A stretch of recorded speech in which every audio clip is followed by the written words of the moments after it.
Hey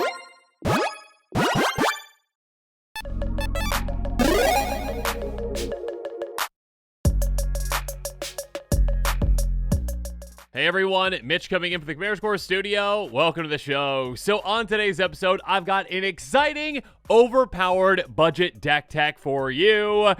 Yeah, even on these smallest of budgets, we can dominate our opponents with some interesting strategies. So with all that said, let's jump into it. So first up, the commander of this deck tech is Animar, Soul of Elements. Now, this card is actually the vast majority of the budget, $7.18 for the commander itself. The total deck, according to Moxfield, is just $23.71. So yeah, the rest of the deck, incredibly budget friendly at just like 50 cents or less per card, around $16 or so. Keep in mind that does not include the cost of shipping or basic lands.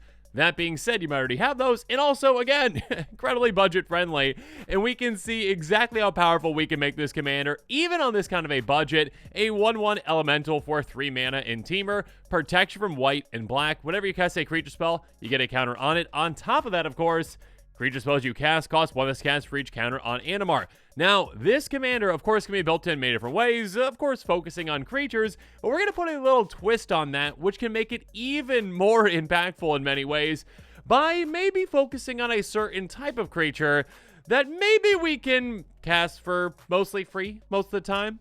Of course, I am talking about artifact creatures because, well, most artifact creatures have a generic mana cost, which means that we can reduce that mana cost down to nothing. So essentially, all we need to do is play creatures, get more counters on Animar, and all of a sudden, we reduce the cost of our creatures by a ton, including to the point where they are then free, so we're just casting creature after creature after creature, doing some pretty crazy things, and taking over the game in absolutely no time. So yeah, again, even on a budget, we can build a dominant deck around this crazy commander, even one that, again, is built in a way that is unlike many other Animar decks out there. Most just focus on creatures in general. We are focusing on ones that we can reduce down to nothing for their cost. With all that said, let's jump into the tactics. And first up, let's talk about the Golden Pig, the #1 card out of our 99, and that is Ancestral Statue, a 3/4 artifact creature golem that costs 4 mana. When it enters the battlefield, return a non-land permanent you control back to its owner's hand. Keep in mind, why this card is actually good is because the word another is not on this. We don't have to return another non-land permanent we control. We can keep returning the statue itself. And that might not seem like all that big of a deal, but believe me, it is, because let's just say, even to start things off, okay, let's say we've got like 2 counters on Animar. This costs us 2 mana. We pay 2, we put this in play. We can bounce it back to our hand. Also, again, Animar says, oh, hey, yeah, you had a creature that, you had, you cast, so I'll get a counter, right? Cool. Now it costs 1 less even, just costs a single mana, pay that 1, get into play. Comes back to our hand again. Animar gets another counter, and so essentially now this is free. Again, it takes very little setup essentially to make this free, and then we can cast it an infinite number of times. Now, rules lawyers out there again, yes, okay, not infinite, technically, pick a number, sure, 1 trillion. We get 1 trillion counters on Animar, and all of a sudden, Animar is very easily a one-shot KO, and also, yeah, we have all of our other creature spells cost essentially 0, as long as they have generic mana value, or at the very least, if they do have any other mana symbols in there, then it just costs those mana symbols instead of the generic mana cost. So, yeah, a card like this essentially is just an infinite combo with this commander that can really set ourselves up for victory in many ways. So yeah, that is why it is the Golden Pig. But now let's move on to tactic number 2, Mana Factory. And first up, we've got Coppermere. Yeah, we've got a lot of these little buddies that can help us out. First up, Coppermere, just a very simple 2 mana, 1/1, taps for a green. Again, with this commander, though, typically this is going to cost us basically nothing. Again, early we can get it in play, obviously, but if our commander already has 2 counters on it, it's a free mana for us, essentially. And we'll talk about how we can utilize that mana right away. Iron Mirror does the exact same thing, but it taps for a red. Silver Mirror, exact same thing, but it taps for a blue. Ornithopter Paradise, nearly the exact same thing, a 0/2 with flying. That can tap for 1 mana of any color. Next up, we've got Alloy Mirror. Again, even inefficient mana dorks like this one can be fantastic because of that cost reduction from our commander. A 2/2 that costs 3, just taps for 1. Again, all we care about is, hey, it's generic, and we can also just tap it for 1 mana of any color. Then we got Bronze Walrus, exact same thing essentially, but on top of that, ETB Scry 2, so some extra card selection for us there. Opaline Unicorn, again, 3 mana, 1/2 Unicorn, who cares? Can tap for 1. Then we've got Palladium Mirror. This one's even more efficient, kind of like a Worn Power Stone on a creature, a 2/2, 4/3, taps for 2 mana.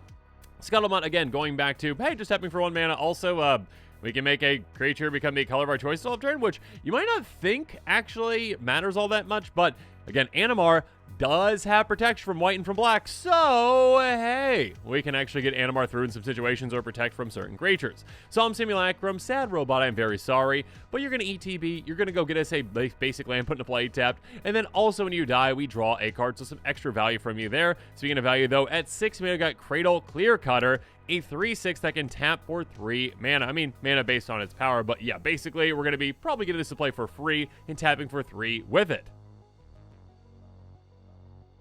Moving on, though, let's talk about tactic number 3, factory functions, because, yeah, we've got this mana factory going on, but we need some ways to kind of improve the processes. First up, Bitter Reunion, a great card, enchantment for 2 mana, enters the battlefield and may discard a card if you do draw 2 cards, so some nice card selection and advantage there. On top of that, pay 1, sacrifice this, creatures you control gain haste till end of turn. So again, if we are playing all these Mandorks, and again, with this kind of a deck, we can just dump our hand in certain circumstances because of that cost reduction from our commander. Dump your hand, pay 1, all of a sudden you can tap all those Mandorks for mana, so you're essentially netting mana. They're kind of like ritual effects in that way. Speaking of which, Crashing Drawbridge, an artifact creature that can help us out. A 0/4, tap, creature control gain haste until end of turn. So yeah, a repeatable way to give our creatures haste, which of course can be huge. Speaking of which, Rising of the Day. Yeah, we can just get an enchantment like this in play, give our creatures haste. Also, Animar, you are slightly larger. Congratulations, you get 1 extra power because Ledger creature control +1/+0. On top of things that can help Animar out, maybe a little buddy like Ethereum Sculptor can help out too. Artifact spells you cast cost 1 to cast, so of course this reduces the cost of all of our artifact spells, not just our creatures. That being said, just a nice little bump on top of Animar that can be quite helpful. Foundry Inspector, even better, because again, this is all generic mana cost for us, so yeah, we just have 3 counters on Animar. We're like, oh, cool. Play this for free, do an extra counter on Animar, and then also this helps reduce the cost of our things even further. Or how about Maria, Scholar of Antiquity? Gross. Tap an untapped, non-token artifact you control. There we go. Add green. Tap 2 untapped non-token artifacts you control. Basically, we're going to impulse draw 1. So this is a card that helps out in multiple ways. First up, again, we can just utilize any of our artifacts right away for mana, which is huge. And on top of that, we of course can utilize our non-token artifacts as well to start getting impulse draw too. So either utilizing them for mana or utilizing them for card advantage, essentially temporary card advantage, sure, but yeah, we're gonna be able to play a lot of things very quickly. That can be absolutely massive for us.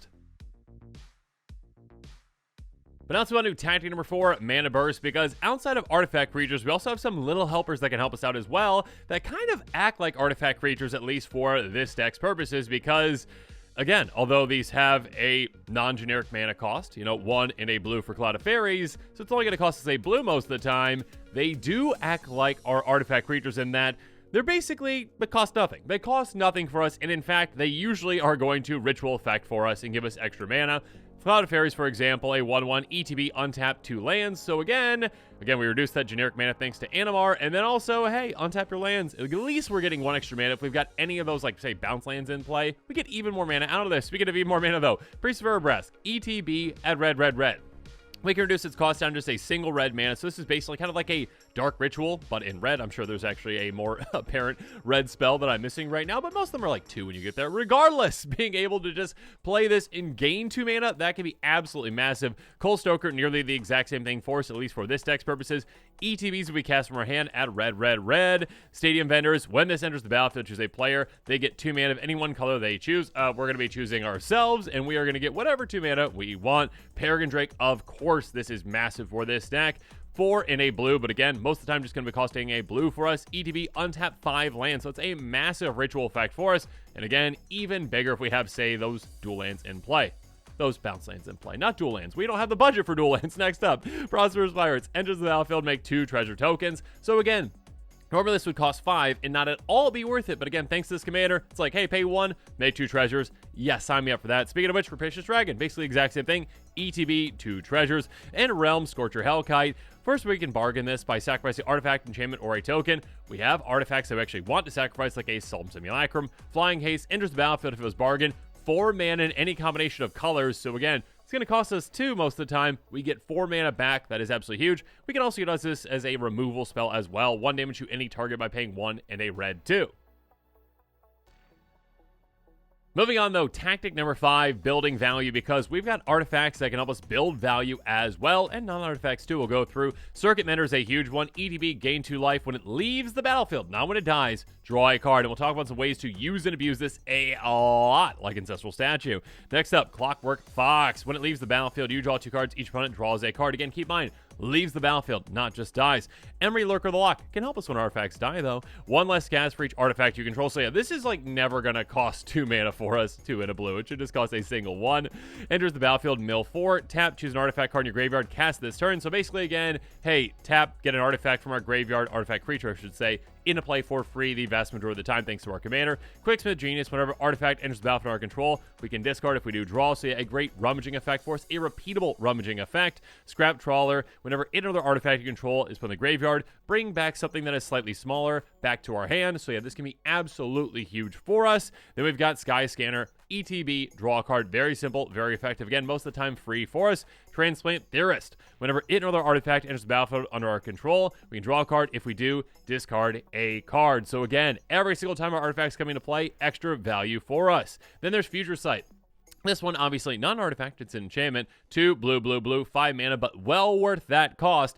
Play with the top card of your library revealed. You can play the top of your library. That is huge. That is massive. Again, especially with a commander that can say, hey, oh, that's free, that's free, that's free. You can essentially just keep casting spell after spell after spell off the top of your library for free. We also have another card that can help us out with just that as well, with Garruk's Horde. Nearly similar. It does say it's a 7/7 beast that does cost 7 mana, but again, most of the time it's going to cost 2 mana for us. Trample, play the top card of your library revealed. You may cast the top of your library if it is a creature card. Again, the vast majority of this deck is creatures, artifact creatures specifically, so yeah, we're going to take a lot of advantage off of that. Mirror Works can take advantage of all of our artifacts, though. Whenever a non-token artifact enters the battlefield under our control, we can pay 2. If we do get a token copy of it, which can be absolutely massive, especially again when it comes to ones that have ETBs like the ones that we talked about so far. Research Thief, whenever an artifact creature you control deals combat to your player, draw a card. Yeah, this can be absolutely massive for us in ways to get a lot of them through. Again, at least this one can get through. Flash Flying as well. And yeah, with our artifact army, it's going to be hard for our opponents to block everything.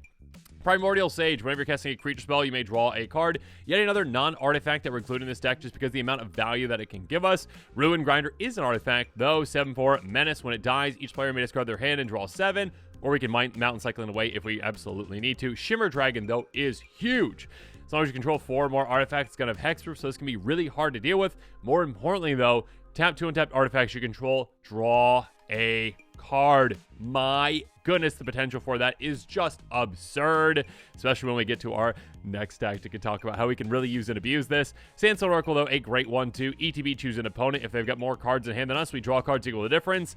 Yeah, that is a fantastic ETB that we are very much looking forward to using and abusing. And finally, Thought Monitor, an artifact that does unfortunately cost us a single blue mana most of the time, but it's never going to cost us more than that. Affinity for artifacts, so it already reduces itself. Animar is going to reduce it further. Enters the battlefield, draw 2. So again, a fantastic ETB to use and abuse.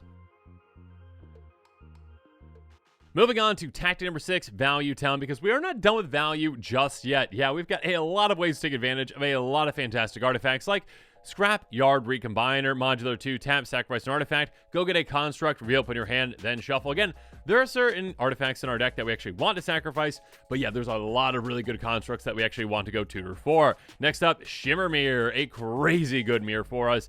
Flash, you may cast artifact spells as though they had flash, so play entirely on your opponent's turns again. Essentially, nearly all of your cards. Again, the vast majority of this deck are artifacts, so have fun basically having a Vedalken Orrery on a little artifact mirror that we can go get with Mirror Kinsmith.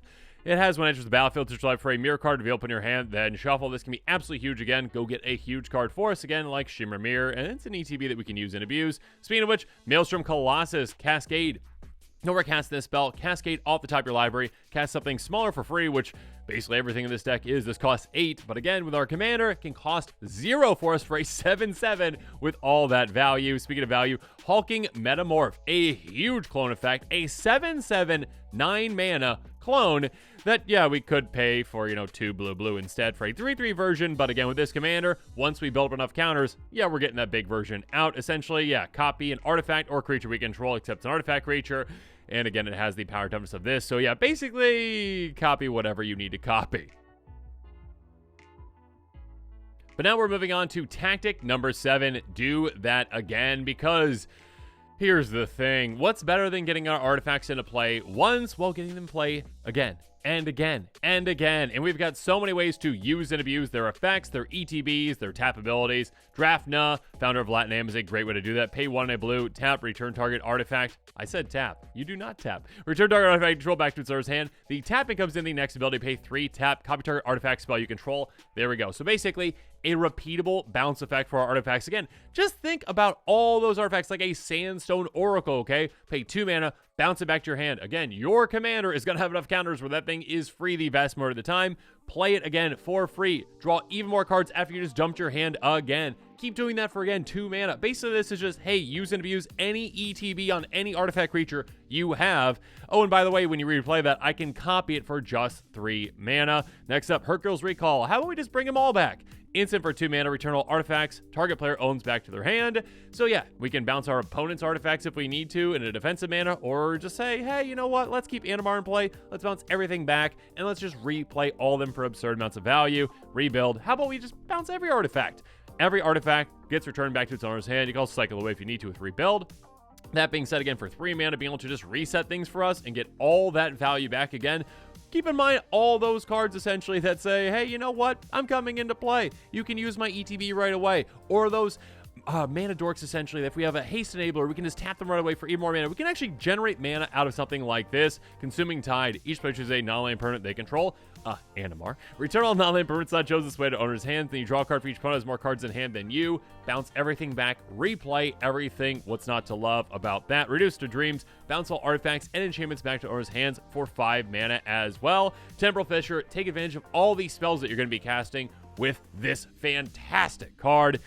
Return target permanent to its owner's hand. Oh, and by the way, Storm. So again, hey, you know what? We can use this for ourselves by bouncing a few things back to our hand, replaying them, or if we are really going off in a turn with some of these bounce effects, and we've cast a ton of spells in a turn, all of a sudden this is a finisher for us, bouncing all of our opponent's things. Yes, even their lands to finish out the game, to finish things off. Next up, though, let's move on to tactic number 8, because outside of our bounce spells that can really disrupt our opponents, we've got tactic number 8, busted stuff, where we can bust on our opponents things like Argenta Masticore, a 5/5 first strike potential for multicolored. Give your upkeep, sacrifice it unless you discard a card. If you discard a card this way, destroy target non-land permanent opponent controls with mana value less than or equal to its mana value to discard card. This can be very helpful, again, once we really get things going, once we get that value engine going, being like, okay, cool, yeah, I'll discard this giant artifact in my hand, destroy that, and of course we've got ways to get it back. Blade Griff Prototype, though, a 3/2 flying griffin for 5, but again, most of the time just 0. Deals counter to a player to destroy a target non-land permanent of that player's choice that one of your opponents controls. Another way to get rid of some things.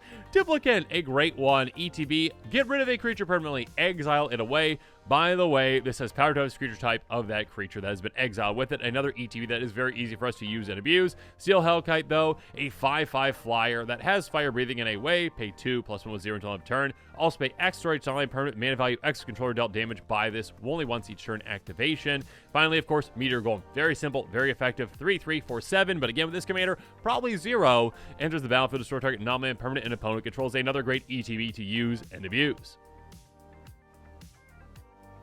But now let's move on to tactic number 9, Robotic Uprising, because, yeah, we need to finish out the game. Now, we've already talked about a couple of ways to do so, but we have even more.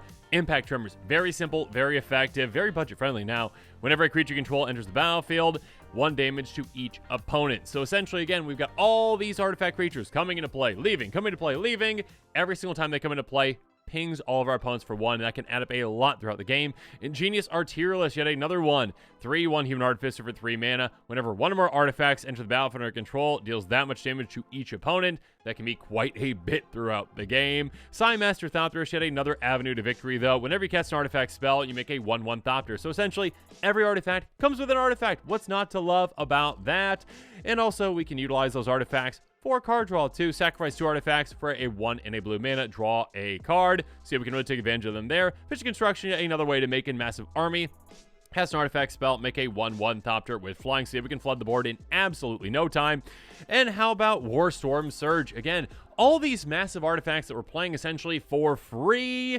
Those artifact creatures, we can really take advantage of them in their power. Whenever a creature enters the battlefield under control, it deals damage equal to its power to target creature or player. Take out creatures, take out planeswalkers, take out players. I said planeswalkers. Just take out players, and then the game shall be over quite quickly. But now let's move on to our final tactic, tactic number 10, Great Land, where I talk about a great land for this deck, which of course is a very simple with Rogue's Passage. Tap for 8 colors, pay 4, tap, target creature can be blocked this turn. That is absolutely massive because, again, our commander can become absolutely massive in absolutely no time. Again, very easy to actually become a, 2 or even 1-shot KO. Essentially, I mean, if we start bouncing all the things back to our hand, replaying them again for free, yeah, we can really easily get there, or even easier again with our Golden Pig Ancestral Statue. By being able to get Animar through, I mean, if our opponent's just playing, white and black, essentially, we can already get through on them. But yeah, if we are playing against someone that does not have just white and black creatures, we can get them through with this, and Animar will be a 1-shot KO to terrorize them and take them out. But now as this episode is coming to a close, it's time for me to hear from you. So in the comments below, let me know what your thoughts on this deck are. If you are interested in this incredibly powerful budget deck, make sure you check out that deck list link in the description below. And of course, as always, thanks again and have a good one. This show and episodes like this one are possible thanks to viewers like you. If you're looking for an easy way to help support this show, make sure that you like, share, and subscribe. Also, hit that bell notification icon so you don't miss any new episodes. You can also go check out our playmats and other merchandise at thecommandersquarters.com. We also have a ton of brand new t-shirt designs in stock, so make sure you check out those as well. Another easy way to support this show is with our TCG Player affiliate links. So whether you're buying a deck or individual cards, you can use this general link right here or one in the description. And the final way that you can support this show is by supporting us directly by becoming a patron. There are many benefits to being a patron, and I truly couldn't do this without all of their support.